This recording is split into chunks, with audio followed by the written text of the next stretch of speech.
আয়নার সমস্ত শরীর জ্বলে উঠল। কুহুমাত্র কি বলে গেল? আয়না মনে মনে ভাবল। সেটা ভাবতেই ওর মাথায় আগুন জ্বলে যাচ্ছে। ও ঘরময় পায়চারি করতে করতে পৌঁছালো মায়ের কক্ষে। মাথা ঠিক নেই, মা ঘুমিয়ে আছেন। ও ডেকে তুলল। আবিদা বিরক্তি নিয়ে মেয়ের দিকে তাকিয়ে। ঘটনা বলতে গিয়ে আয়নার মনে পড়ল দীপ্র দাদাভাইয়ের কথা। সে মানা করেছে কথা পাঁচকান করতে। আয়না মনে মনে ভাবল, যদি বিষয়টা সে এখনই বলে দেয় তবে দীপ্র দাদাভাইয়ের চোখে খারাপ হতে হবে। এটা কিছুতেই হতে দেয়া যাবে না। মেয়ের থম ধরা দেখে আবিদা ধমকে উঠলেন। কথা বলিস না কেন? সকাল সকাল কি শুরু করলি? না, কিছু না, ঘুমো। তিনি তাজ্জব বনে গেলেন। আয়না অলস পায়ে বেরিয়ে এলো। ভাবতে লাগলো সামনেটা নিয়ে। আয়না মনে মনে ভাবল, কুহুকে সে যতটা সহজভাবে নিয়েছিল, মেয়েদি অতটাও সহজ নয়। ও ভেতরে ভেতরে বড্ড শেয়ানা। সকালের নাশতার টেবিলে দুজন নতুন মানুষের আগমন হলো। নতুন বলতে এরা বাড়িরই সদস্য, তবে দীর্ঘদিন পর আসা। রাত্রের বাবা আর মা। মোটামুটি উৎসব লেগে যাওয়ার মতন অবস্থা হলো। দীপ্রর ফুপি সালমা বললেন, কতদিন পর সবাই আমরা, শুধু ছোট ভাবি। বলে থামলেন তিনি। কুহুর দিকে চেয়ে বললেন, এই কুহু, ভাবি কবে আসবেন? কুহু ঠিকভাবে বলতে পারল না। দাদিজান এমনিতে ঘরে খাওয়া দাওয়া করলেও আজ এসেছেন টেবিলে। অনেকটা চাঙ্গা দেখাচ্ছে তাকে। কাজ শেষ করে আসতে বলেছি। যা ঝড় যাচ্ছে ছোট বউয়ের উপর। আম্মা, ভাবি চাইলে কিন্তু সবটা সুন্দর হতে পারত। কিছু জমি বিক্রি করলেই তো হয়। এই কথা বলতে বৃদ্ধা একটু চটে গিয়ে বললেন, যেটুকু আছে তাও শেষ করুক, বংশের কিছুই আর না থাকুক।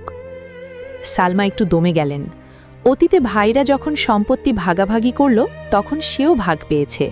উপায় না পেয়ে ভাইদের সাথে বিক্রি করেছে। তবে দুই ভাইয়ের মতন স্বার্থপর ছিলেন না তিনি। নিয়মিত ছোট ভাইয়ের সাথে যোগাযোগ ছিল তার। বাড়ির খোঁজখবর নিয়েছেন সব সময়, আসা যাওয়াও ছিল। আর রাত্রি তো মাসের পর মাস এখানেই পড়ে থাকত। সালমা ছোট করে বললেন, দুঃখিত আম্মা, আসলে এই পরিস্থিতি তো নেওয়া যাচ্ছে না। আমার দুই ভাতিজির ভবিষ্যৎ আছে না। আলবত আছে, আল্লাহ যা রেখেছেন ভাগ্যে তাই হবে। তোমার ছোট ভাই ঐতিহ্য ধরে রেখেছে। এতিমখানা মাদ্রাসা চালিয়ে এসেছে বছরের পর বছর ধরে। স্কুলটা নিজ হাতে গড়ে তুলেছে। তার সেই কষ্টে গড়া সব কিছু এভাবে তো শেষ করতে পারি না আমরা। প্রয়োজনে বলে তিনি একটু থামলেন, বললেন না কিছুই। খাওয়া দাওয়ার পর্ব শেষ হলো। বৃদ্ধাকে ঘরে পৌঁছে দিল আবির। খবর কি ভাই? খবর তো ভালো নানিজান। এবার বিয়ে টিয়ে করবে তো, নাকি সে চিন্তা নাই? চিন্তা তো আছে, আপনি যদি ব্যবস্থা করেন। বলেই আবির হাসল। বৃদ্ধা হেসে বললেন, তা ভালো, মরার আগে অন্তত এক নাতির বউ দেখে যাই। এভাবে বলছেন কেন? আল্লাহ আপনার অনেক হায়াত দান করুক। দরজার কাছ থেকে আমিন পাঠ করল আয়ানা। ওকে দেখে হাসল আবির। দাদিজানের অনেক হায়াত হোক। বেশ, আর কত, এত হায়াত দিয়ে হবেই বাকি। সবাইকে একসাথে দেখতে পারলাম, এখন মরেও শান্তি। তবে এর আগে যদি নাতি বউ দেখে যেতে পারি। নাতি বউ বলাতে আয়ানার চোখ দুটো চকচক করে উঠল। ও উৎসাহ নিয়ে বলল, দীপ্র দাদাভাইয়ের বউ? আর দীপ্র? ও চিন্তাবাদ, এখন আবিরের বউ দেখতে চাই। কথাখানা পছন্দ হলো না আয়নার। আয়না মনে মনে ভাবল, কেন দীপ্রর বউরের চিন্তা বাদ যাবে কেন? কুহু ছাড়া কি দীপ্রর যোগ্য আর কেউ নাই? ওকে কি চোখে পড়ে না কারো? সুন্দরী, শিক্ষিত, স্টাইলিশ, কোন দিকের কমতি তার? আড্ডা গল্পের কথা থাকলেও রাতে আসলে কিছুই হয়নি। আবিরের সাথে মাত্রই বসার সুযোগ হলো দীপ্রর। ওরা বসেছে ঠিক বাড়ির মাঝ দিকটায়। এই বাড়িটার মাঝ দিকটায় কিছুটা খোলা স্থানের মতন রয়েছে, আর তার চারপাশে জুড়ে করিডোর ও কক্ষগুলো। পুরাতন বাড়িগুলো যেমন হয়। মাঝের খালি অংশটায় চৌকি রাখা। সেখানেই বসেছে দুজন। কথা বলতে বলতে দীপ্র শুধালো, বিয়ে তাহলে আবার পাকা? ভাই, রিস্ক আছে। মেয়ে তো রাজি, কিন্তু বাপ যে বড্ড পাজি। আবিরের এহেন ছড়ায় হো হো করে হেসে উঠল দীপ্র। চতুর্ভুজাকার করিডোর দিয়ে দৌড়ে এলো কুঞ্জ। এসে বসলো ভাইদের মাঝে। আবির ওর চুলগুলো নাড়িয়ে দিয়ে বলল, কুঞ্জুকে আগে বিয়ে দিব। আমার বিয়ের বয়স হয়েছে নাকি? কি বলিস, বিয়ের বয়স হয়নি? তোকে বিয়ে দিলে তুই বাপ হয়ে যাবি। কুঞ্জ বাচ্চা হলেও ওর লজ্জা লাগলো।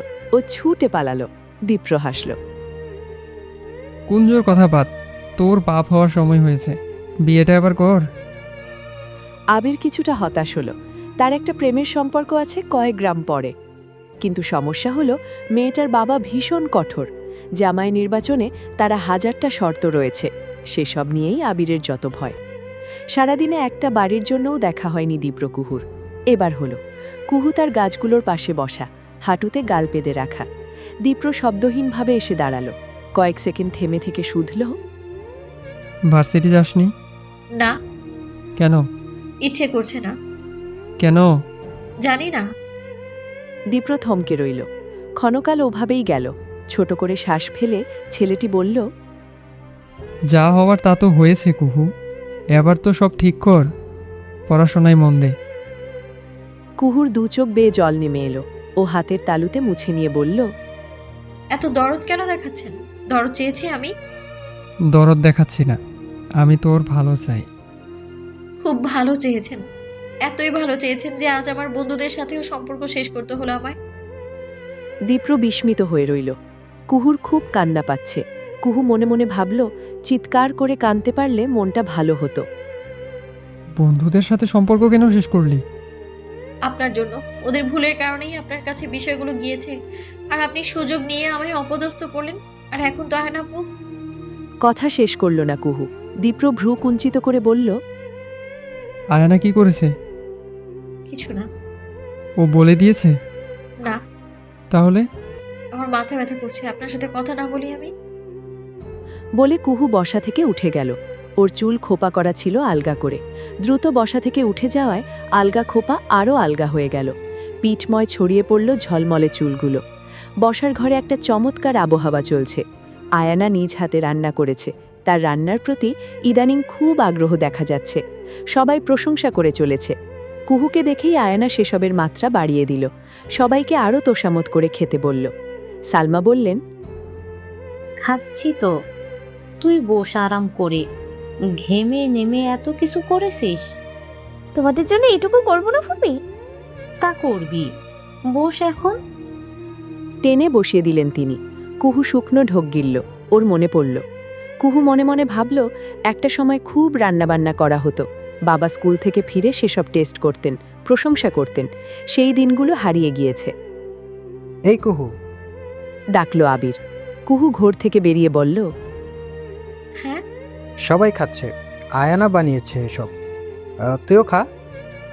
কণা একটা ভাজা নিয়ে নাড়াচাড়া করছে। একদমই খেতে ইচ্ছে করছে না তার, অথচ ভীষণ পেটুক সে। আমার পেট ভরা আবির ভাইয়া, তোমরা খাও, একটা খা। পরে খাবো। বলে পা বাড়াতে নিচ্ছিল কুহু। আয়ানা বসা থেকে উঠে পড়ল। একটা ভাজা তুলে নিয়ে এগিয়ে এলো। দাঁড়া। পা থামল কুহুর। আয়ানা ওর বরাবর এসে দাঁড়ালো। একদম চোখে চোখ রাখল। কুহুর দু চোখ লাল টয় টয় করছে জলে। আয়ানা একগাল হেসে বলল, এই দেখ, সব টেস্ট ভুলে যাবি। বলে ভাজাটা কুহুর মুখের দিকে বাড়িয়ে দিল আয়ানা। স্বাভাবিকভাবে দেখলে ঘটনাটা সুন্দর মনে হতে পারে। সবার নিকট আয়ানা মহান কেউ হতেই পারে।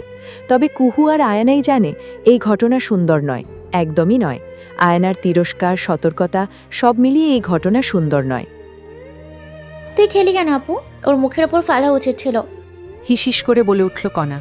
কুহু ছোট করে বলল, বাড়াবাড়ি হচ্ছে। হচ্ছেই তো, তবে সেটা আয়ন আপুই করছে। থাম না কণা, একটা ব্যাপার এভাবে কেন টানছিস? আমি টানছি? তুই কেন বুঝিস না আপু? আয়ন আপু একদম ভালো না, শয়তান একটা। তুই ভালো মানুষ, তাই ওর খারাপগুলো চোখে লাগে না। কুহুর গলাটা কেমন শুকিয়ে এলো। কুহু মনে মনে ভাবল, ও ভালো মানুষ, সত্যিই কি তাই? কণা বিরক্ত হয়ে বসল বিছানায়। কুহু স্বীয় হাতের দিকে তাকিয়ে বলল, আমি ভালো মানুষ কণা? অবশ্যই, তুই ভালো দেখেই তো। এই অবধি বলে কথার টোন বদল করল কণা। সন্দেহ নিয়ে বলল, কি হয়েছে? তোকে কাল থেকে কেমন যেন লাগছে। আমি বলবো বলবো করলেও বলা হয়নি। বাবাকে মনে পড়ছে, খুব মনে পড়ছে বাবাকে। বলে দু চোখ ভেঙে চুড়ে কেঁদে ফেলল কুহু। ওর কান্না দেখে কণার বুকটাও ভেঙে এলো। এগিয়ে এসে বোনের পাশে দাঁড়ালো, মাথাটা দুহাতে আগলে ধরল বুকের কাছটায়। বাবাকে আমরা ঠিক ঠিক একদিন দেখব, আমরা সবাই দেখতে পারবো। অনেক অনেক গল্প হবো আপু, অনেক গল্প। পারবো, অবশ্যই পারবো আমরা। তুই কান্না থামা। বলে দু চোখের জল মুছিয়ে দিল কণা। কুহু হেসে ছোট বোনের হাত আগলে ধরল। কণা চেয়ে রইল। তুই আর মা ছাড়া আমার আসলেই কেউ নেই রে কণা। তোরা কখনো ভুল বুঝিস না আমায়। ভুল কেন বুঝবো? এগুলো বলছিস কেন?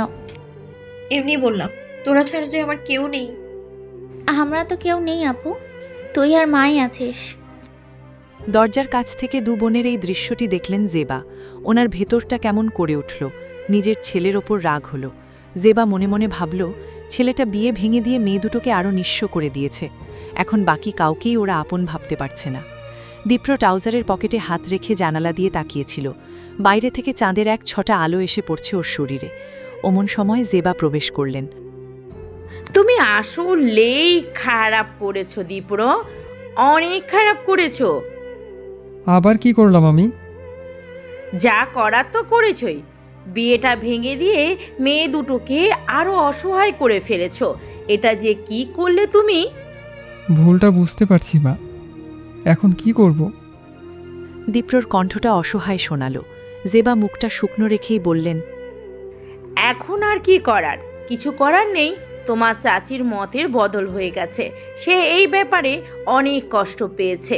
আমার খুব লজ্জা লাগে। দুঃখিত মা। দীপ্র কেমন যেন মনমরা হলো।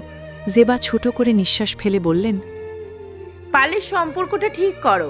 কুহুর প্রতি তোমার স্নেহ তো ছিল, সেটা এভাবে হারালো কিভাবে? হারায়নি তো। তাহলে তো ভালো। সেই স্নেহটা কেন কাজে লাগাচ্ছ না?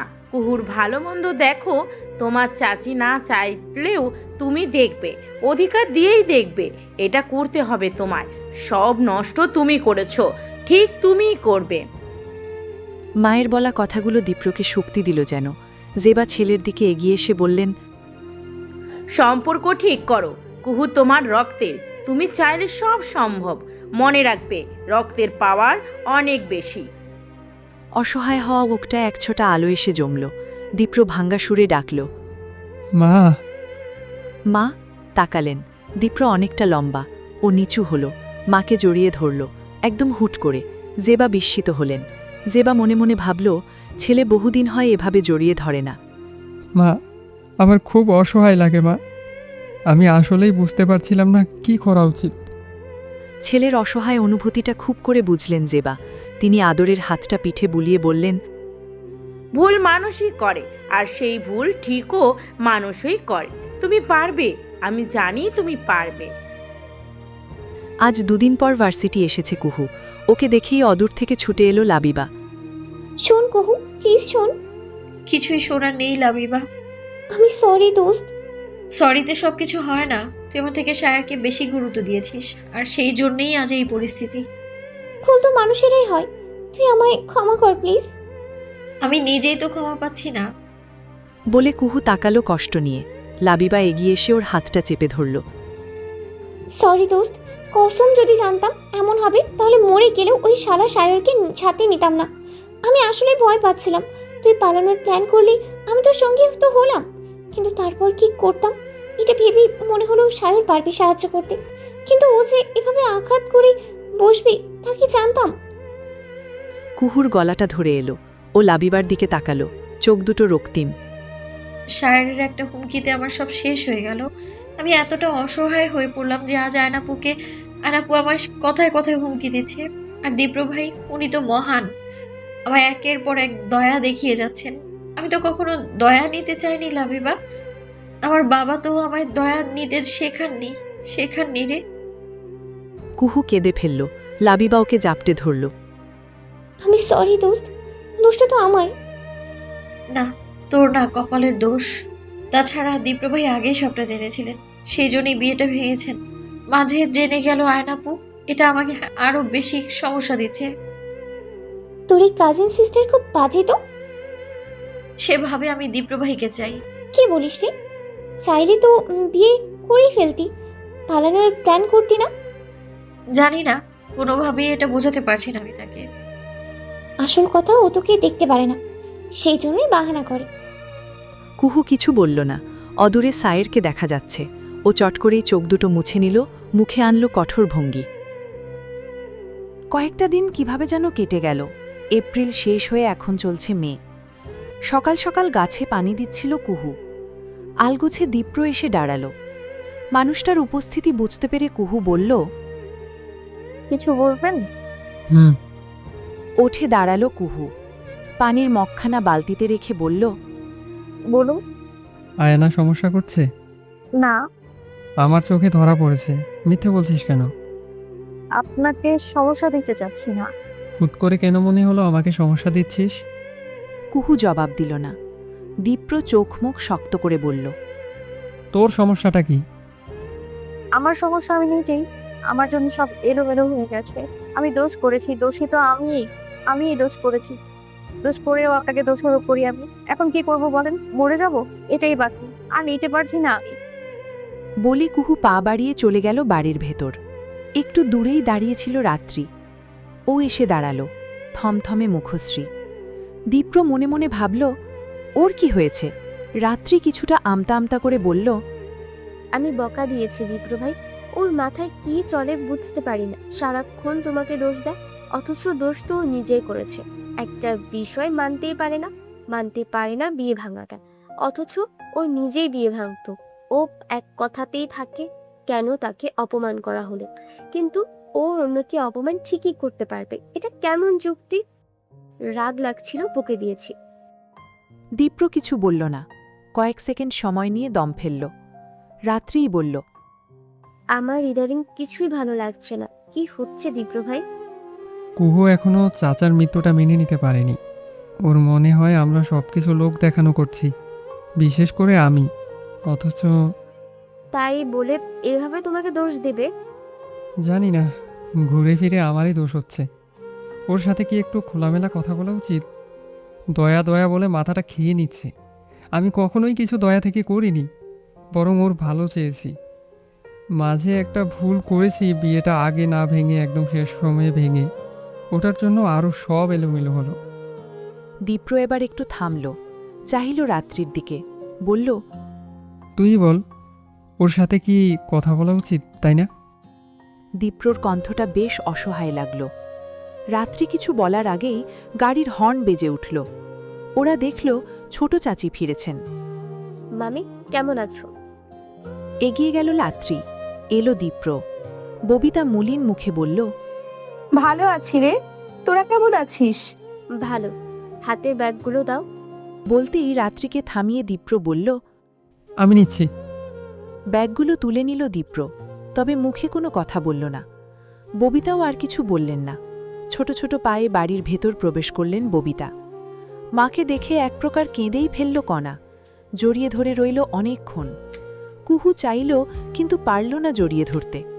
কুহু মনে মনে ভাবল, ওর কেমন অসহায় লাগল, সেই সাথে অনেকটা ভয়ও লাগল। পালিয়ে যাওয়ার বিষয়টা আয়ানা জানার পর থেকেই ওর মস্তিষ্ক ঠিকঠাক কাজ করছে না। মেয়েটির রোজ রোজ হুমকি শুনে সত্যিই ভয় কাজ করে। কুহু, এদিকে আয়। এগিয়ে এলো কুহু। ববিতা কন্যার মুখে হাত রাখলেন। এরই মধ্যে বাড়ির অন্যান্য সদস্যরাও চলে এলেন। পুরো বসার ঘর জমজমাট হয়ে গেল। সবাইকে এতদিন পর দেখে ববিতার কেমন একটা লাগল। তিনি খুব একটা সময় থাকলেন না, চলে এলেন নিজের ঘরে। দুপুরের খাবার খেয়ে ববিতা এলেন শাশুড়ির কক্ষে। নারীটির মুখ দেখেই যা বোঝার বুঝে নিলেন বৃদ্ধা। ববিতা ঠোঁট কামড়ে বললেন, আমার কপালটাই খারাপ আম্মা, কপালটাই খারাপ। এতদিন ধরে ভাইয়েদের জন্য অপেক্ষা করেছেন ববিতা, কিন্তু দিন শেষে লাভের লাভ কিছুই হয়নি। বোন সম্পত্তি নেবে এ কথা শুনেই যে যার আসল রূপ দেখিয়ে দিয়েছে। উপায় না পেয়ে বিচার বসিয়েছিলেন ববিতা।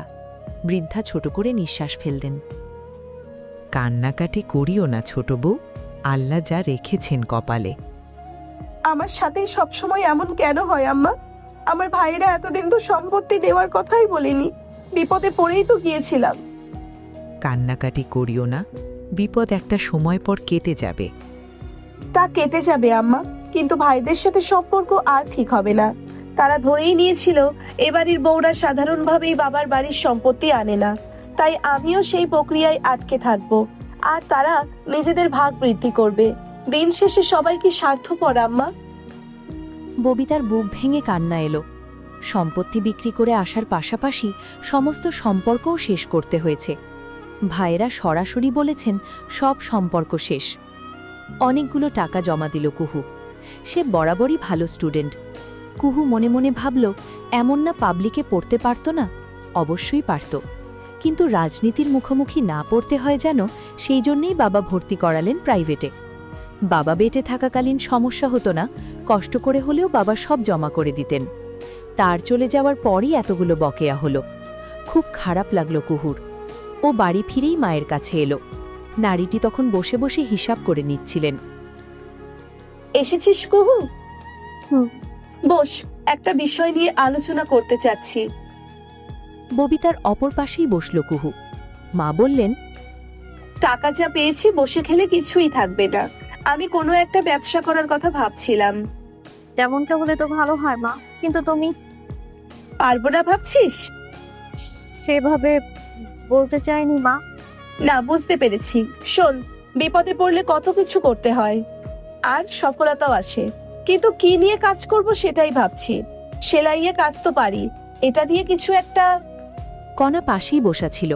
হুট করেই বলে উঠল, এটা কি বাংলা সিনেমা মা, যে সেলাই মেশিন দিয়ে তুমি বড়লোক হয়ে যাবা আর তুমি সাবানাও না? সাবানা না হলেও আমি কিন্তু ববিতা, সেটা ভুলে গেলি? একটু রসিকতা করে বললেন তিনি। কণা কয়েক সেকেন্ড মৌন থেকে বলল, তাও ঠিক, তুমি সাবানা না হলেও ববিতা, মানে বাংলা সিনেমার নায়িকা। তবে এই সেলাই মেশিন প্ল্যান বাদ দাও মা, অন্য কিছু প্ল্যান করো। কি করব তাহলে, আইডিয়া দে। কণা বেশ আগ্রহ নিয়ে এগিয়ে এলো, বসল মায়ের পাশে। তারপর বলল, আমরা খাবারের বিজনেস দিতে পারি। তুমি তো ভীষণ ভালো রান্না করো মা, সেরা সেরা। খাবারের? তা দেওয়া যায়। কুহু, তোর কি মতামত? কুহু মা আর বোনের দিকে চেয়েছিল। দুজন বেশ আগ্রহ নিয়ে কথা বলছে। ওর ভালো লাগছিল সেসব দেখে। কি রে বল, খাবারের বিজনেস করব কি? করা যায় মা, আমাদের এলাকায় ভালো খাবারের হোটেল খুব কম, আশা করি সফল হব। তাহলে ভেবে দেখি, আর কয়েকজনের সাথে কথাও বলি, একা তো পারবো না। সেদিন বিকেলেই পুরোপুরি পাকাপোক্ত হয়ে গেল খাবারের হোটেল দেয়াটা। তা শুনে আবিদা বললেন, মহিলা মানুষ হোটেল চালাবে? কেন আপা, রান্না বান্না করতে পারলে হোটেল কেন চালাতে পারবো না? তা করো, মানা তো করছি না, শুধু বললাম। বলে আবিদা কেমন চোখে তাকালেন। খানিকটা অহংবোধ তার আছে। শহরের আবহাওয়াটা বেশ ভালোই গায়ে লেগেছে। চাচি হোটেল দেবে এটা শুনে দীপ্রই খুশি হলো। ও সরাসরি কথা বলার পর ববিতা অনেকটাই স্বাভাবিক হয়েছেন। হওয়ারই কথা। অনেকগুলো দিন চলে গেল। সবটা ঠিক হলেই ভালো হয়। চাচি, আমি আসলেই সরি, আমার ভুলটা বুঝতে পারছি। থাক রে দীপ্র, ওসব আর মনে করিস না, উল্টে কষ্ট লাগবে। তার থেকে ভালো হয় সব স্বাভাবিক হোক। সত্যি বলতে ববিতা অনেকটাই নরম হয়ে গিয়েছেন। ভাইদের সাথে সম্পর্ক শেষ করে এসে এখন তিনি ভয়ে আছেন। আর কোনো সম্পর্ক শেষ করতে চাচ্ছেন না। তার থেকে ভালো যেভাবে যা চলছে চলুক। দীপ্র একটু সময় পর বলল, আমি কেনাকাটার লিস্ট করি, কণার খুব আগ্রহ, ওকেও সাথে নিই। ববিতা সায় জানালেন। দীপ্র মৃদু হেসে বলল, আর একটা কথা বলবো? হ্যাঁ বল। কুহুকে নিতে পারি? মানে ওর সাথে স্বাভাবিক হওয়াটা খুব দরকার। সত্যি বলতে ববিতার মন খুব একটা সায় দিচ্ছে না, তবে মুখের ওপর মানা করতে কেমন যেন লাগছে। না চাইলে থাক। না, সমস্যা নেই, আমি বলে দিচ্ছি, কুহুও তোদের সাথে থাকবে। দীপ্র কিন্তু গাড়ি নিয়ে আসেনি। ওরা আজ যাচ্ছে রিকশা নিয়ে। অনেকদিন কিংবা মাস পর রিকশায় ওঠা হয়েছে ওদের। রিকশার ওপরে বসেছে দীপ্র, আর নিচে বসা কণা আর কুহু। এই অবস্থাটা কুহুকে ছেলেবেলায় নিয়ে গেল। কুহু মনে মনে ভাবল, কুহু বরাবরই দীপ্রর পালল, হবে নাই বা কেন। বাড়িতে বাবা মায়ের পর যে মানুষটা কুহুকে সব থেকে স্নেহ করে, সেই মানুষটা তো দীপ্র ভাই। তখন কুঞ্জর জন্ম হয়নি। কণা ছোট, দুধ ভাত টাইপ। রাত্রি বরাবরই নানা বাড়িতে এসে থেকেছে। মেলা বসেছে পাশের গ্রামে। দীপ্রভাইকে লিডার করে সাথে যাচ্ছে লাত্রি আর আয়ানা। কুহুকে মা যেতে দেবেন না, ওর যে কি কান্না। ওরা ছোট থাকাতে এক রিকশায় 3 জন বেশ ভালো করেই বসতে পারত। কুহুকে বলা হলো 4 জন যাওয়া যাবে না, কিন্তু ছোট্ট কুহু কি সেসব কথা মানে? না তো। কুহুর কান্নাকাটি চলতে লাগল। দীপ্র মাঠে খেলতে গিয়েছিল, এসেই সব সমাধান করে ফেলল। কুহুকে বলল তাকে ছাড়া কোথাও যাওয়া হবে না। অবশেষে কুহুকে নেওয়া হলো। রিকশার সিটে 4 জনের জায়গা হলো না। কুহুর মনটা খারাপ হলো। ও ভাবল ওকে এবার নামিয়ে রাখা হবে, কিন্তু না, তেমন কিছুই করা হলো না। দীপ্রভাই রিকশার উপরে উঠে বসলেন, আর সিটে বসল কুহু, রাত্রি আর আয়ানা। সেই দিন খুব হৈ হৈ করে মেলায় ঘুরেছিল ওরা। দীপ্র সারাটা সময় কুহুর হাত ধরেছিল, নাগরদোলায় পাশে বসিয়েছিল। কুহু ভয় পাচ্ছিল না, একদমই পাচ্ছিল না, কারণ ও জানত দীপ্রভাই আছেন দীপ্রভাই। সেই সময় সেই স্মৃতি কেমন করে হারিয়ে গেল যেন। কুহুর দুটো চোখ টলমল করে উঠল। সহসাই কণা বলে উঠল, এই আপু, ফুচকা খাবি? বাবার স্কুলের সামনে এসে রিকশাটা থেমেছে। টিফিন টাইম চলছে, বাচ্চারা ভিড় জমিয়েছে। কুহুর ভেতরটা হু হু করে উঠল। ওরা রিকশা থেকে নেমে স্কুলের বাইরে এসে দাঁড়ালো। স্কুল ড্রেস পরা একদল বাচ্চা ফুচকার দোকানে ভিড় জমিয়েছে। একটা সময় খুব আশা হতো কুহুর। ফুচকা খাওয়া প্রায় শেষ, ঠিক তখনই স্কুলের এক শিক্ষক এসে বললেন, আরে কুহু না? আসসালামু আলাইকুম স্যার। ওয়ালাইকুম আসসালাম। কেমন আছো মা? এদিকে তো আসোই না। আশা হয় না স্যার। আপনি কেমন আছেন? স্কুলের সব কেমন চলছে? আছি ভালোই। আর স্কুল? বলে হতাশার নিঃশ্বাস ফেললেন তিনি। কুহু ছোট করে বলল, সব ঠিক আছে স্যার? আছে কোনো রকম। তোমার বাবার মৃত্যুর পর অনিয়মে ভরে গিয়েছে সবটা। একথার পরই পাশে থাকা দীপ্রকে নজরে পড়ল শাহ আলম স্যারের। চশমার ফাঁক দিয়ে ওকে দেখে বললেন, ওকে। কুহু নামটা উচ্চারণ করতে গিয়ে কেমন একটা সংকোচ বোধ করল। কুহু মনে মনে ভাবল, খুব কষ্ট করেই বলল, বড় চাচার ছেলে দীপ্রভাই। আরে ও দীপ্র, কত বড় হয়ে গিয়েছে। তোমাকে সেই কবে দেখেছি। আমাকে চিনতে পারেছো? শাহ আলম স্যারের চেহারায় বেশ একটা আনন্দ এসে ভর করল। দীপ্র হেসে বলল, চিনেছি স্যার, ছোটবেলায় আমি আপনার ক্লাসে এসে বসে থাকতাম, অথচ আপনি ছিলেন ভিন্ন গ্রুপের টিচার। শাহ আলম হো হো করে হেসে ফেললেন। অনেক স্মৃতি স্মরণ হচ্ছে তার। তোমাকে দেখে বড় ভালো লাগলো। তুমি খুব ব্রাইট স্টুডেন্ট ছিলে, আমার বেশ মনে আছে। অবশ্য তোমরা সবাই বেশ ব্রাইট। এখন কি করছো? শুনেছিলাম তোমরা দেশের বাহিরে থাকো। জি স্যার, আশা হয়েছে। ছোট একটা ব্যবসা করতাম, ভাবছি ওটা আর করব না। এই কথায় কুহু চমকালো। কুহু মনে মনে ভাবল, দীপ্রভাই ব্যবসা করবেন না, কিন্তু কেন? সে কি, ভালো চলছে না নাকি? ভালোই চলছে স্যার। তবে আসলে গ্রামে আসার পর মনে হলো আর ফিরে না যাই। দেশের বাইরে লাক্সারি আছে, কিন্তু গ্রামের মাটির যে সুবাস, সেই আনন্দটা নেই। হ্যাঁ, তোমার চাচার মতন করে বললে। কাদের স্যারের হাতে কত সুযোগ ছিল, কত জায়গা থেকে অফার আসতো। একদিন চা খেতে খেতে বললাম, এত বড় সুযোগ ছাড়া বোকামি হবে। তিনি হাসলেন, বললেন আমি চলে গেলে অনিয়মে স্কুলটা ভরে যাবে। সত্যিই তেমনটা হলো।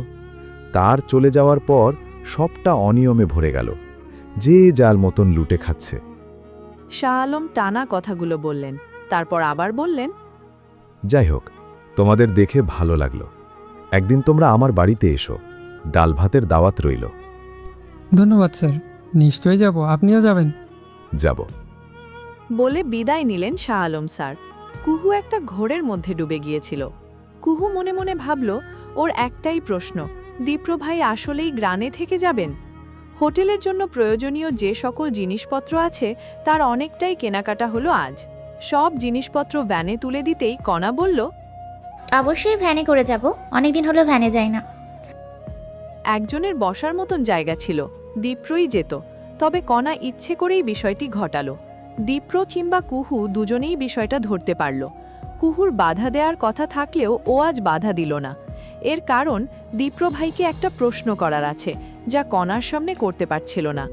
কণা হৈ হৈ মন নিয়ে ভ্যানে উঠে বসল। দীপ্র ভ্যান ভাড়া দিয়ে বলল, মামা, আমার বোন কিন্তু আমানত, একদম দেখে শুনে নিবা। লোকটা দাঁত কেলিয়ে হাসল, বলল, কি যে বলো মামা, কত বছর ধরে ভ্যান চালাই। নিশ্চিন্ত থাকো মামা, তোমাদের বাড়ির সাথে সেই কত দিনের সম্পর্ক। ভ্যানওয়ালাকে বলে দীপ্র এলো কণার কাছে। কণা হাসি হাসি মুখে বলল, আমার বোনও কিন্তু আমানত রইল, দেখে শুনে নিও। এ কথায় একটুখানি পিছনের দিকে চাইল দীপ্র। কুহু সামনের দিকে তাকিয়ে, উদাসীন্যতা তার দৃষ্টি জুড়ে। দীপ্র বলল, তুই সাবধানে যাস, আর একদম লাফালাফি না, বুঝেছিস? বুঝেছি, তুমি টেনশন নিও না তো। ভ্যান চলতে শুরু করলো। কুহু অন্য মনস্ক ছিল, হুট করেই খেয়াল করে এগিয়ে এলো। এই কণা, সাবধানে যাস কিন্তু। পেছন ফিরে চাইল কণা, বলল, সাবধানে যাব, তুই চিন্তা করিস না আপু, তুই দীপ্র ভাইকে সাবধানে নিয়ে আসিস। শেষ কথায় বেকুব বনে গেল কুহু, চেয়ে রইল বলদের মতন। দীপ্র নিজেও মেয়েটার এহেন কথাই ঠোঁট কামড়ে চাইল।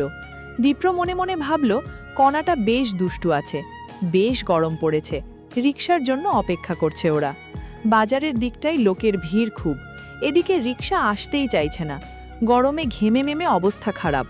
একটু দূরে আখের রস বিক্রি করছে। দীপ্র বলল, আখের রস খাবি? না। যদিও মেয়েটি না বলেছে, তবে দীপ্র শুনল না। ও এগিয়ে গিয়ে 2 গ্লাস রস নিয়ে এলো। কুহু গ্লাস নিয়ে বলল, না বলেছিলেন। আমি হ্যাঁ ধরে নিয়েছি। কথা বাড়ালো না কুহু।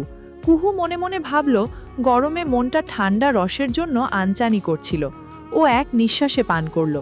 দীপ্র তখন গ্লাস হাতে দাঁড়িয়ে, ও চেয়ে চেয়ে দেখল। খাওয়া শেষে যখন কুহু চাইল, তখন দীপ্রর সাথে চোখাচোখি হলো।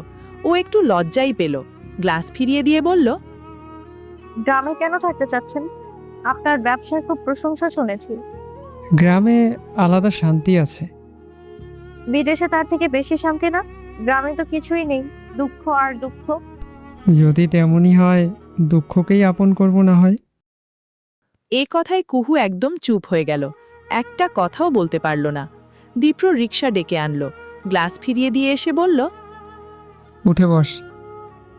কুহু যন্ত্রের মতন রিকশায় উঠে বসল। দীপ্র বসল পাশে।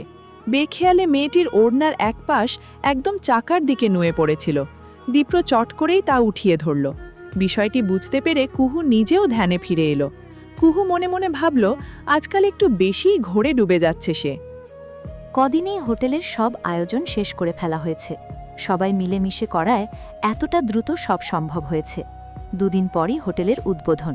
ববিতা ভীষণ চিন্তায় আছেন, তাই এসেছেন শাশুড়ির কাছে। ববিতা মনে মনে ভাবল, একটু কথা বলে যদি মন হালকা হয়। চিন্তা করো না ছোট বউ। চিন্তা তো হচ্ছেই আম্মা, এতগুলো টাকা দিয়ে হোটেল করা হলো, যদি ভালো সাড়া না পাই? পাবা, আল্লাহ আল্লাহ করো। তা তো করি আম্মা, তবু ভয় হচ্ছে। ভয় পেও না, সব ঠিক হবে। বলে ববিতা চুপ হলেন। বৃদ্ধা একটু সময় পর বললেন, একটা কাজ ভালো করছো। কি আম্মা? দীপ্রর সাথে কুহুরে মিশতে দিয়ে। কি করব আম্মা? আর কিছু তো করার নেই, আমারও আর ভালো লাগে না। ভালো কাজ হয়েছে এটা। দুজনে একসাথে থাকুক, মিশুক, বুঝুক একে অপরকে। বিপরীতে ববিতা বললেন, আম্মা, আপনি কি আমায় কোনো ইঙ্গিত দিতে চাইছেন? ইঙ্গিত না, সরাসরিই বলি, দুজনের বিয়ের বিষয়ে ভাবতে হবে না? এটা হয় না আম্মা, দীপ্র বিয়ে ভেঙেছে, আমার মেয়েটার সম্মান গিয়েছে। হ্যাঁ, আমি এখন স্বাভাবিক সম্পর্ক রাখতে চাচ্ছি, কিন্তু ওই বিষয়টা কি মিথ্যা হয়ে যাবে? আচ্ছা, সেটা সময়ই বলুক না। ওরা দুজন যদি চায়, সেটা ভিন্ন আলাপ আম্মা, কিন্তু আমি আর আমার মেয়েকে জোর করব না, কোনো সিদ্ধান্ত চাপিয়েও দেব না। বলে ববিতা নিজের সিদ্ধান্ত জানালেন। কুহুর প্রতি একটা অন্যায় তিনি করে ফেলেছেন। ববিতা মনে মনে ভাবল, সেটির জন্য রোজ হৃদয় ব্যথা অনুভব করেন তিনি। দীপ্র কুহুর একসাথে কাজ করাটা সবথেকে বেশি প্রভাব ফেলল আয়ানার উপর। ও 2 দিন নিজের ঘরে কেঁদেছে, একদম চোখ লাল করা কান্না। বিষয়টি আবিদা যখন বুঝেছেন, তখনই স্বামীর সাথে আলাপ করেছেন। ওনার স্বামী সবটা শুনে একটা সিদ্ধান্ত নেবেন বলে জানিয়েছেন। কিন্তু হুট করেই সেই সিদ্ধান্তটা নেওয়া যায় না, একটু সময় প্রয়োজন। সেই সাথে প্রয়োজন বড় ভাইয়ের সাথে সম্পর্কের ঝালাই। আরও একটি বিষয়ও প্রয়োজন, সেই জন্যই এসেছেন তিনি। ভাইয়ের সাথে আলাপে বসেছেন। আনোয়ার বললেন, ভাইজান কি ভাবলেন, বিদেশে ফিরবেন এর মাঝে? ফেরার তো একটা ইচ্ছে আছে আনোয়ার, ওখানে সব ফেলে এসেছি, তবে দীপ্রর জন্য সিদ্ধান্ত নিতে পারছি না। কেন, ওর কি মতামত? ও দেশেই থাকতে চাচ্ছে, ব্যবসাটা করবে না বলেও স্থির করেছে। আনোয়ারের ভ্রু কুঞ্চিত হল। একটু সময় নিয়ে তিনি বললেন, ওর ব্যবসার গ্রোথ তো খুব ভালো, এটা তো বোকামি হবে। তা তো আমিও ভাবি, দেখি কি করে। এখন আমিও সিদ্ধান্ত নিতে পারছি না। ছেলেটাকে এখানে রেখে যে ফিরবো, সেটাও তো একটা চিন্তা। হাসলেন আনোয়ার, বললেন, কি যে বলেন ভাইজান, চিন্তা কিসের, এখানে আমি আছি। দীপ্র কি আমার ছেলে নয়? হ্যাঁ, তোরা তো আছিস, তবু ওকে নিয়ে চিন্তা হয়, আমার একটা মাত্র সন্তান। আনোয়ার আরও কিছু কথা বলে এলেন কক্ষে। সেখানে আগে থেকেই আবিদার সাথে আয়ানাও ছিল। বাবাকে দেখেই আয়ানা বলল, চাচ্চুকে বিয়ের বিষয়ে বলেছ? এত তারা কিসের? তারা কিসের মানে? তুমি বোঝো না বাবা, কুহুর নজর দীপ্র ভাইয়ের উপরে। শোনো, এত দ্রুত চাইলেই বলা যাবে না, সম্পর্কটা আরেকটু মজবুত করতে দাও। আবার কিসের মজবুত? আবিদা, মেয়েকে সামলাও, ওর মাথা খারাপ হয়ে আছে। আমি যদি বিয়ের বিষয়ে বলি আর ভাইজান রাজি না হন, তখন কি হবে ভেবেছ? আবিদা মেয়ের দিকে চাইলেন, চোখের ইশারায় শাসন করে বললেন, তোর বাবার কথার গুরুত্ব বুঝতে পারছিস? আয়ানা জবাব দেয় না। আয়ানা মনে মনে ভাবল, ওর যে আর সহ্য হয় না। দীপ্র দাদাভাই কুহুকে সাথে নিয়ে এখানে ওখানে যাচ্ছে, আর ও সেসব চেয়ে চেয়ে দেখছে, কিচ্ছু করতে পারছি না। লম্বা একটা লিস্ট নিয়ে এসেছে দীপ্র। কুহু ঘরে। দীপ্র ঠকঠক আওয়াজ করে বলল, ঘরে তুই? কুহু পড়ছিল। ইদানিং তার মন একটু স্থির হয়েছে। কুহু মনে মনে ভাবল, পড়াশোনা আর হোটেলের কাজই মস্তিষ্ক ব্যস্ত হয়েছে, দূর হয়েছে নিজের একাকিত্ব, তাই দুঃখটা আগের মতন টের পায় না। কুহু বই রেখে বলল, আছে। লিস্ট নিয়ে ভেতরে প্রবেশ করল দীপ্র। কুহু বসা ছিল, দীপ্রকে দেখে দাঁড়িয়ে গিয়েছে। বস। এক পলক দেখে নিয়ে বলল দীপ্র। কুহু বসল। দীপ্র মেনুর লিস্ট থাকা খাবারের নামগুলো বলে বলল, কোনো কিছু অ্যাড কাট হলে জানা। কুহু মেনুর লিস্ট হাতে নিল, ভালো মতন পড়ল, তারপর বলল, স্কুলের বাচ্চাদের জন্য আলাদা কিছু করার কথা মাথায় এসেছিল। মা কিছু হেলদি নাস্তা বানাতে পারে, এগুলো যদি লাভ ছাড়া ওদের জন্য দেয়া যায় তাহলে ভালো হয়। এতদিন পর কুহুর মস্তিষ্ক ঠিকঠাক কাজ করতে পারছে। দীপ্র একটু সময় নিয়ে বলল, আইডিয়া ভালো, বাচ্চাদের জন্য সুবিধাই হবে, কিন্তু হোটেল আর স্কুল বেশ খানিকটা দূরে, এটা কিন্তু সমস্যা। ওদের জন্য খাবার নিয়ে যাওয়ার ব্যবস্থা করা যেতে পারে। ক্যান্টিনের খাবার দিনকে দিন আরো খারাপ হচ্ছে, মানহীন করে ফেলেছে। আমি জেনেছি বিষয়টা, তখনই মাথায় এসেছে ওদের জন্য কিছু করা গেলে ভালো হবে। ওকে, এটা আমি দেখছি, বাড়তি একটা লোক নিতে হবে আর কি। আচ্ছা। মেনুতে কিছু অ্যাড কাট করতে হবে? না, সব ঠিকঠাক। ওকে। লিস্ট কি আপনি করেছেন? ভালো হয়নি? না, হয়েছে, বেশ ভালো হয়েছে। আচ্ছা। দুজনের কথা ফোরালো। দীপ্র উঠে যেতে নিলেই কুহু কিছু বলতে নিয়েও আটকে গেল। দীপ্র সেটি বুঝতে পারল, শুধালো, কিছু বলবি? গলায় এসে আটকে যাচ্ছে কথাগুলো। কুহু শুকনো ঢোক গিলে বলল, না। দীপ্র চলে যেতেই আগমন হলো আয়ানার। মেয়েটি বোধহয় এখানেই ঘুরঘুর পড়ছিল। সুযোগ পেয়েই ঘরে প্রবেশ করল। বাহ, ভালোই তো। ঠেস দিয়ে বলল আয়ানা। কুহু একবার দেখে নিয়ে বিছানা ঠিক করায় ব্যস্ত হলো। দীপ্র দাদা ভাইকে পটানোর কোনো রকম উপায় তো বাদ দিচ্ছিস না কুহু? হাসি পেল কুহুর। কুহু মনে মনে ভাবল, সে পটাতে চাচ্ছে। এই কথার মতন যুক্তিহীন কথা বোধহয় দুটি নেই। কুহু বলল, আমি আগেও ক্লিয়ার করেছি আনাপু। তোকে ভরসা তো করি না। তুই আর তোর বোন যা শেয়ানা। শেয়ানা তুমি কি কম? মুখের উপর জবাব দিল কুহু। আয়ানার ঠোঁট কামড়ে বলল, ভারী তো মুখ থেকে কথা বের হচ্ছে আজকাল। মুখ থেকে কথা বের করা কি শুধু তোমার অধিকার? লেখা আছে নাকি কোথাও? শোন কুহু, কিছু শুনতে যাচ্ছি না। যে চেয়ে পড়ে ঝগড়া করবে না আয়নাপু। ভালো ব্যবহার করে এসেছে দেখে আরো বেশি পেয়ে বসেছো। তোর ভালো ব্যবহারের পেছনে যে মুখোশ আছে না, সেটা তো আমি জানি। জানো তো ভালো, যা ইচ্ছে করো। করব, ঠিকই করব। শুধু একবার সময়টা আসুক। একদম মুখের সামনে এসে কথাটা বলল আয়ানা। কুহু জবাব দিল না। আয়ানা এবার আঙুল উঁচু করে বলল, দীপ্রদাদা ভাইয়ের উপরে নজর দিস না, ফল ভালো হবে না। তুমি আমাকে ধৈর্য হারা করে দিচ্ছ আয়নাপু। আমি ক্লিয়ার করেছি আমি ওনার প্রতি আগ্রহী না, কিন্তু তুমি বিষয়টা বাড়াচ্ছ। এক কথা কতবার বলবো? ওকে, আগ্রহী না হলেই ভালো। এমনিতেও দীপ্রদাদা ভাইয়ের সাথে আমার বিয়ে নিয়ে কথা চলছে। এই পর্যায়ে কুহু আসলেই অবাক হলো। ওর ভ্রু কুঞ্চিত হলো। কুহু মনে মনে ভাবল, ভেতরে ভেতরে আসলেই কথাবার্তা চলছে। তবে কুহু তো এমন কিছু শোনেনি। আর দীপ্র ভাইকে দেখেও তো মনে হয় না আয়ানাপুর সাথে তেমন কোনো সম্পর্ক আছে। ও যখন গভীর ভাবনায় ডুবে, আয়ানা তখন গর্বের মতন করে বলে, আর মাত্র কিছুদিন, তারপরেই দীপ্রদাদা ভাই আমার হবে। বলে বাঁকা হাসল আয়ানা। আয়ানা মনে মনে ভাবল, ও মূলত এসেছিল এই কুহুর কানে বিয়ের বিষয়টি প্রবেশ করাতে। হোটেলের উদ্বোধন উপলক্ষে বাড়িতে আবার সবাই এসেছে। সবাই বলতে রাত্রিদের বাড়ির সবাই। আরেকটা উদ্দেশ্য আছে অবশ্য। ঠিক হয়েছে আবিরের বিয়ের একটা ব্যবস্থা করা হবে। রমিজের বাবা মা না থাকায় সবকিছু এখান থেকেই করা হবে। মিলাদ মাহফিল শেষে খাবার দেওয়া হলো। খাবার খেতে খেতে আবির বলল, মামি একদম সেরা হয়েছে। তুমি এমনিতেই ভালো রান্না করো, আজ আরও ভালো লাগছে। আমি একটা বিষয় ঠিক করলাম, যদি আমার ভাগ্যে বিয়ে থাকে তবে সব খাবার তোমার এই হোটেল থেকে অর্ডার করব। এ কথায় হাসলেন ববিতা। বললেন, সেটা দেখা যাবে, আগে সব ঠিকঠাক চলুক। তোরা তো আগেও খেয়েছিস, বাকিদের পছন্দ হবে কিনা। কেন হবে না? এত ভালো রান্না না হয়ে উপায় আছে? ওনাকে থামিয়ে দিয়ে বলে উঠল দীপ্র। পুডিংয়ের বাটি থেকে 1 চামচ পুডিং মুখে দিয়েও পুনরায় বলল, এটা সেরা। ছোটবেলায় আমি আর কুহু। বলতে গিয়ে দীপ্রর গলাটা থেমে গেল। কণা বলল, তুমি আর আপু কি দীপ্র ভাইয়া? দীপ্রর মাঝে দোটানা ছিল। ও সেটা ভেঙে হাসল। বলল, চাচির হাতের পুডিং আমাদের খুব পছন্দ ছিল। কুহুকে নিয়ে আমি লুকিয়ে লুকিয়ে খেতাম। দীপ্র নিজের আড়ষ্ঠতা ভাঙল। কুহু বসাই ছিল, ও ড্যাব ড্যাব করে চেয়ে রইল। কণা বলল, আসলেই এসব সত্যি? হ্যাঁ, ওরা দুজনেই পুডিং খুব পছন্দ করত। জবাবটি দিলেন ববিতা। পুনরায় বললেন, তোরা খাওয়া দাওয়া কর, আমি ওই দিকটাই দেখি। লোকজন আসতে শুরু করেছে। চলে গেলেন তিনি। আবির খাবার চিবুতে চিবুতে নিচু সুরে বলল, ভাই আমার কিন্তু ভয় হচ্ছে। ভয় কেন?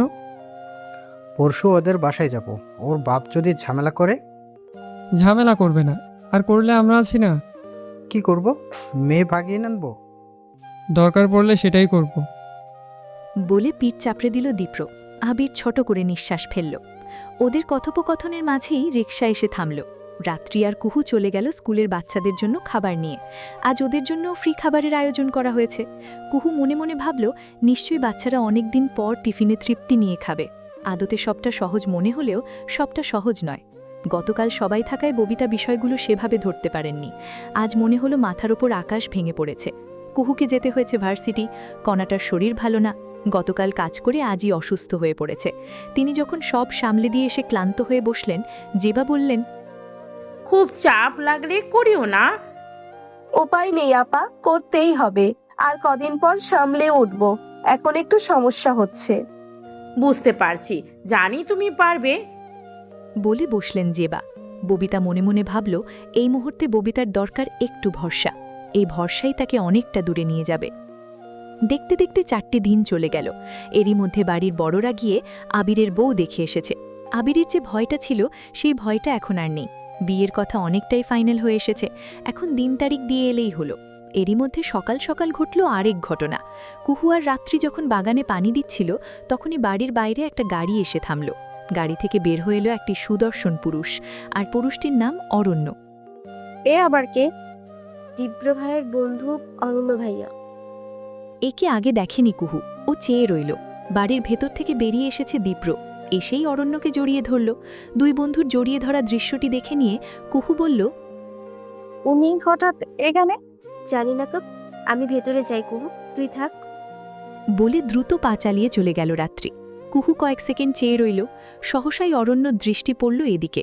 অদূর থেকে দীপ্র বিড়বিড় করে বলল, ও হলো কুহু, আমার কাজিন, মানে আমার না হওয়া বউ। রাত্রি আজ সারাদিন বের হয়নি। নিজের কক্ষেই ঘাপটি মেরে আছে। কুহু সেটা লক্ষ্য করেছে, তবে বুঝতে পারছে না কেন এমন করছে। অরণ্যর সাথে কুহু কণার কথা হয়েছে। ছেলেটা ভীষণ ভালো। ওরা জেনেছে অরণ্য আর দীপ্র একই দেশে থেকেছে, তবে শহরটা আলাদা। অরণ্য আসার সময় অনেক কিছুই এনেছে। কুহুকে একটা ল্যাপটপ দিয়েছে। এটা নিতে গিয়ে কুহুর খুব দ্বিধা ছিল। তখন ফট করে বলে উঠল দীপ্র, আমি আনতে বলিনি, ও নিজ থেকেই এনেছে, নিতে পারিস। এই কথার পর কুহুকে থামতে হয়েছে। তাছাড়া অরণ্য এত মিশুক যে বাড়ির সবাই ওর ওপর ফিদা হয়ে আছে। মাও নিতে বলেছে। ল্যাপটপটা বেশ ভালো মানের।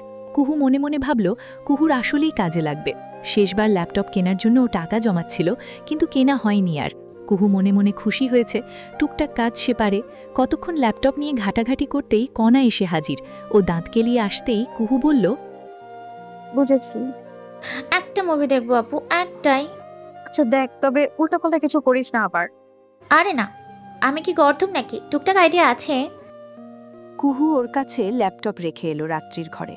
দুপুরের খাবারটি সেই ঘরেই খেয়েছে। বাহানা দিয়েছে অসুস্থতার। এখন শরীর কেমন? জড়সড় হয়ে বসেছিল রাত্রি। কুহুকে দেখে একটু চমকালো। তুই? কি হয়েছে তোমার? রাত্রির চোখে দ্বিধা। কুহু ওর পাশে বসল। কয়েক সেকেন্ড মৌন থেকে বলল, অর্ণব ভাইয়াকে নিয়ে সমস্যা? রাত্রি কি বলবে বুঝল না। ও অসহায় চোখে তাকালো। কুহু মনে মনে ভাবল, আমি তো একেবারে বাচ্চা না রাত্রিপু। মেয়েটি হার মানল। ছোট করে বলল, তোকে তো প্রায় সব বলি কুহু, এটা বলা হয়নি অরণ্যের সাথে আমার একটা সম্পর্ক ছিল। কুহু অবাক হলো না। ও কিছু একটা বুঝতে পারছিল, তবে নিশ্চিত ছিল না। ছিল, এখন নেই? না, ব্রেকআপ হয়েছে কিছুদিন আগে। কেন? শুধু শুধু ওকে যা নিষেধ করি তাই করে। আমি সম্পর্কে ভীষণ লয়ার। আমার ভয় হয় ও থাকে বাইরের দেশে, এত মেয়েদের সাথে মেলামেশা করে। বল, আমার ভয় লাগবে না? কুহু কিছু বলল না। রাত্রি ছোট করে বলল, কিন্তু ও হুট করে এইখানে কেন এলো বুঝলাম না। সেজন্যই তুমি চিন্তায়? বলতে পারিস, আমার আসলে কিছু ভালো লাগছে না, আমি মুভ অন করতে চাই। বলে রাত্রি হতাশার নিঃশ্বাস ফেলল। কুহু কিছু বলতে পারল না, শুধু চেয়ে রইল রাত্রিপুর দিকে। দীপ্রর সাথে কুহুর আড়ষ্ঠতা ভেঙেছে অনেকটাই। সেই সাহস থেকেই বোধহয় দীপ্রর কক্ষে এসেছে ও। রাত্রিপুকে চিন্তায় দেখে ওর ভালো লাগছে না। দীপ্র ওকে বসিয়ে রেখেছে প্রায় 10 মিনিট হতে চলল। কুহু বড় বিরক্ত হলো। মিনমিনে সুরে বলল, আমি কিন্তু কিছু জিজ্ঞেস করতে এসেছিলাম। ল্যাপটপ নিয়ে সারাক্ষণ কি যে করছে দীপ্র, হয়তো ব্যবসার কাজ। কুহু মনে মনে ভাবল, কুহুকে যেন এক প্রকার ভুলেই গিয়েছে। কণ্ঠ পেয়ে কেমন হাবুলের মতন চেয়েছে। ও হ্যাঁ, শুনছি, বল। কুহু গলাটা ভেজালো। ভেতর থেকে শক্তি এনে বলল, অর্ণব ভাইয়া আর রাত্রিপুর একটা সম্পর্ক ছিল। জানি, তবে ব্রেকআপ হয়ে গেছে। নজর না ঘুরিয়ে জবাব দিল দীপ্র। কুহু আবারও বলল, বলে থামল দীপ্র। আবার বলল, আর কিছু? আরেকটা কথা আছে। বল। অর্ণব ভাইয়া কেন এসেছে? আপুর সাথে মিটমাট করতে? না। না বলায় কুহুর মুখটা চুপসে গেল। ও চাচ্ছিল দীপ্র ভাই বলুক, হ্যাঁ মিটমাট করতে এসেছে, কিন্তু তেমন হলো না। অরণ্যের সাথে আমার একটা পার্টনারশিপ হবে। আমি তো বিদেশে সেটেল আর হব না, তো ওর কাছেই সব ছেড়ে দেব, সেজন্যই এসেছে। আপনি আসলেই যাবেন না? যাব না আর। কুহু আর কিছু বলতে পারল না। উঠে চলে এলো। দরজার কাছে এসে আবার ফিরে এলো। আরেকটা কথা বলবো। মেয়েটির কণ্ঠে দ্বিধা। চাইল দীপ্র। দীপ্র মনে মনে ভাবল, কুহুর দিকে আজকাল খুব একটা চায় নাও, দৃষ্টি আড়াল করে, যাতে কুহু সহজ হতে পারে। অর্ণব ভাইয়ার সাথে রাত্রিপুর সম্পর্কটা কি ঠিক করা যায় না?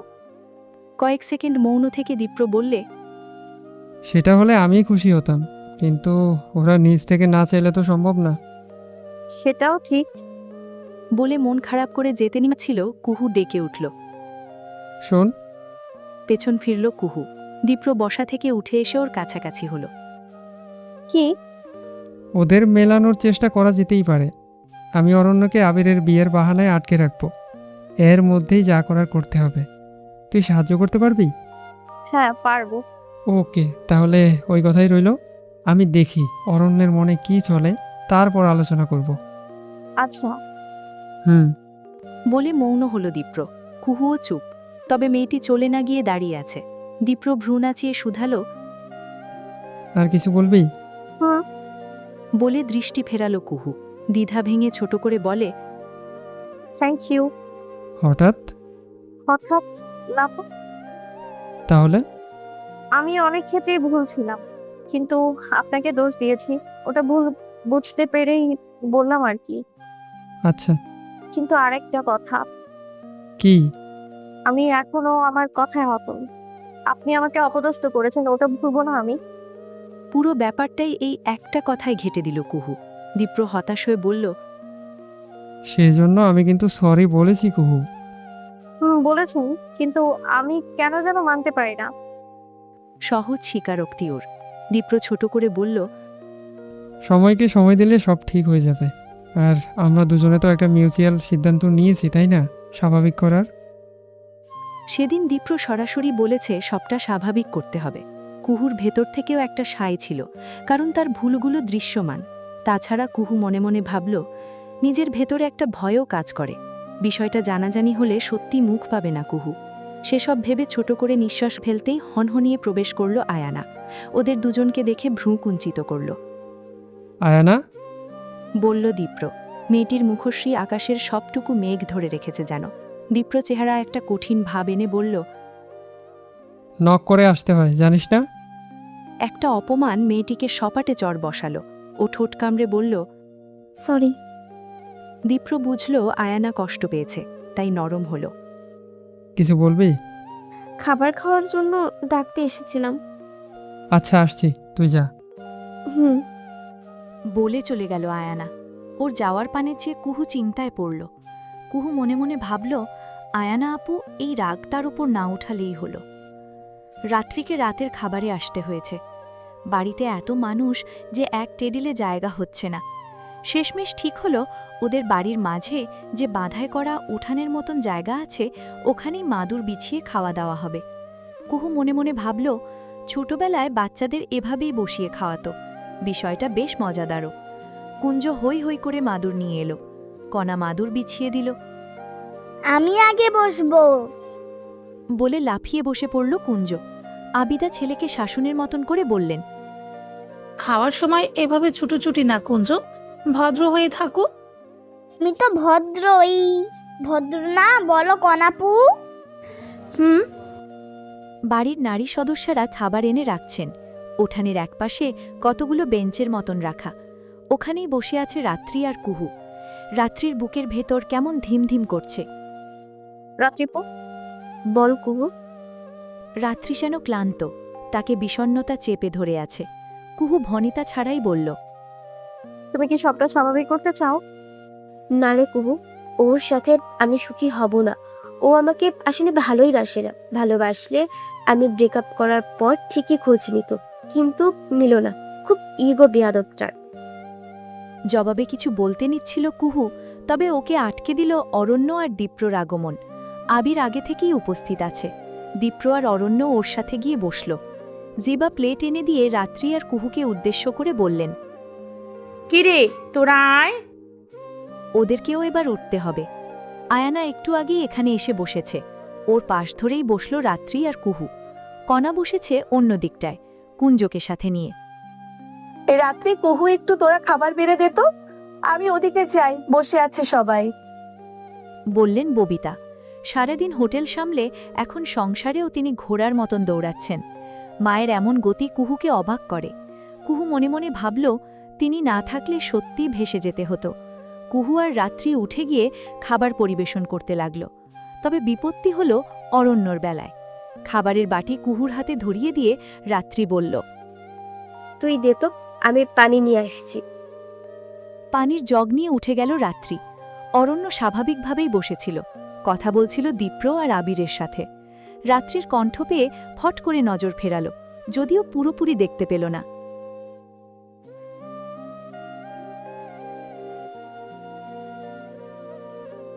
ভিডিওটি এই পর্যন্ত দেখার জন্য অনেক অনেক ধন্যবাদ।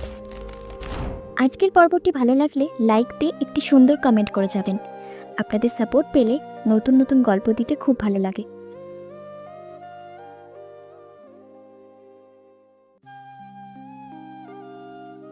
ধন্যবাদ সবাইকে। ভালো থাকবেন, সুস্থ থাকবেন।